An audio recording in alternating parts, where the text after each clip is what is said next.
So, yan. Sabi ng iba, marami sa ating mga rider, o syempre, real talk yan, ang Rusi daw ay sirain. Totoo ba yan, mga kaibigan natin dyan at mga kasama natin dyan, na ang Rusi daw ay sirain at marami nagiging problema ang isang Rusi. Especially nung katulad nito. Ayan. Ito ang Sparkle na 125i. Halos kapareha siya ng Honda Click na 125. Pero ito, mga kaibigan natin at mga kasama natin dyan, itong Rusi na to, ito ay almost 4 months na ginagamit ng may-ari. Yan, no? 4 months na yan. Pero hanggang ngayon, wala pa itong na-encounter na problema. Pagandahan din yan, sa 4 months niya, meron na rin siyang plaka. Ito yung kanyang plaka. So, 4 months, may plaka na. Yung kayo ba, yung mga motor ninyo ba na branded, meron ng plaka. Si Rusi meron, no? Diba?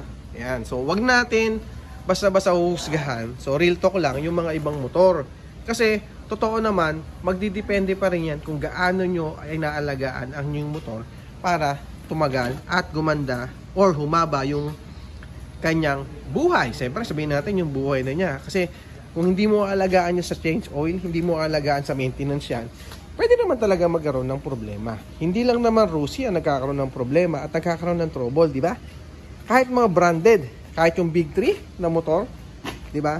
Alam naman natin na nagkakaroon din ng issue yung mga katulad niyan. Kayo, ano sa tingin ninyo o ano sa pananaw ninyo sa Rusi na katulad nito? Yan. Di ba? Rusi, pero 4 months wala pa rin naging problema kasi nga ito ay ginagamit niya araw-araw. Tapos inaalagaan niya. And parang inuulit ko lang, meron na siyang plaka. Kayo, yung branded nyo ba may plaka na? Ito meron na. At ang kagandahan dyan, mga kaibigan, wala na siyang magiging huli or wala siyang magiging problema kasi nga may plaka siya. Isa pa, so napakamura ng down payment nito. 4,000 pesos lang, meron ka ng motor na ganito. Yun yung down payment mo. And 2,600 yung monthly, and ganun kamura si Rusi. Good for 3 years, syempre kalimitan niya 3 years naman talaga yung ating installment. Kung gusto mo, pwedeng 1 year, pwedeng 2 years, pero magdidepende pa rin nga, ulit ko, sa inyo kung saan kayo mas komportable, mas madaling bayaran. Okay? So, eto mga kaibigan, tinatanong ko ulit sa inyo, si Rusi ba may issue sa inyo o si Rusi ba ay sirain?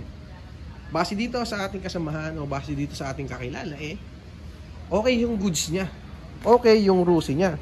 So, ilang buwan na, 4 months na, wala pa siya nagiging issue.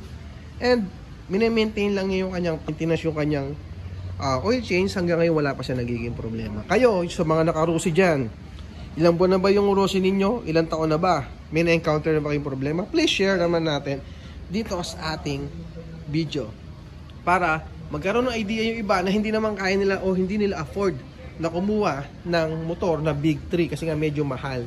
Yun, compare natin dito, 4,000 pesos, meron ka ng brand new na Rusi na 125 na Sparkle at 2,600 lang ang kanyang monthly. Okay? So, yun lang mga kaibigan. Maraming salamat. Bye-bye. Thank you. Siyempre, big shoutout muna sa may-ari nito. Iyan.